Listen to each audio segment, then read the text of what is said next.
सकाळी धान खुल्ले करून आम्ही निघालून बंडी धरून वावराकडे, कारण की वावराकडे एका बांधीचे धान खालतच ठेवले होते वावरात. तर चला म्हणलं आता वावराकडे जाऊया. हे 4-5 पोते आहेत बंडीवर नेणी आहे आणि ते शिंगोड्याची बांधी बाकी आहे. मग बाकीच्या एवढे झाल्या.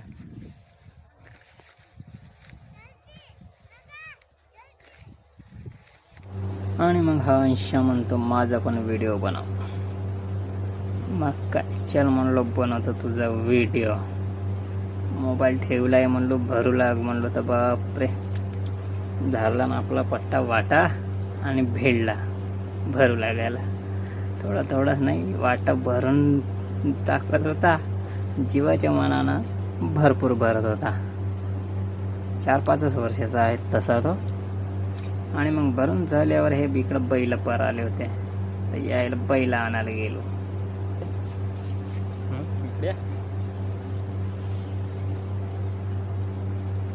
एवढा मोठा चारा ठेवले आणि सडक कपत आले होते. आणि मग आता काम होतं आम्हाला पोते बंडीवर मांडणे. मग काय चल म्हणलो आता मांडून टाकून पोते बंडीवर. आणि मग बंडीवर पोते मांडल्यावर इकडं 4-5 पोत्याच्या जागी 6 पोते भरले एका बांधीची या. आणि मग इकडं आपला खतरनाकवाला रस्ता मिस काढलो आणि मग या छोट्या ड्रायव्हरला बसवलो. तर हा आपला अनुभव सांगायला धरला. हो का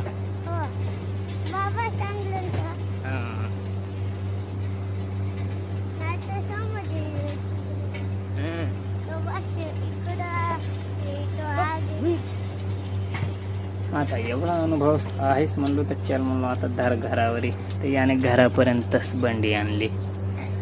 आणि मग काय बंडी आणल्यावर बंडी सोडलो आणि इकडं कसरत करत होतो. तर तिकडं आपल्याला दुसरा काम लागूनच होता घाटावर जायचा. आणि हा म्हणते अजून एक वेळा उचलणं झुलाव म्हणते मज्जा आली म्हणते. आणि मग इकडं आता उतरवणे होते पोते. वारवणे गरजेचं आहे हार्वेस्टरनं चुरल्यावर. मग काय इकडं धानाचे पोते फोडून पूर्ण पसरवून टाकलो. हे ठोकर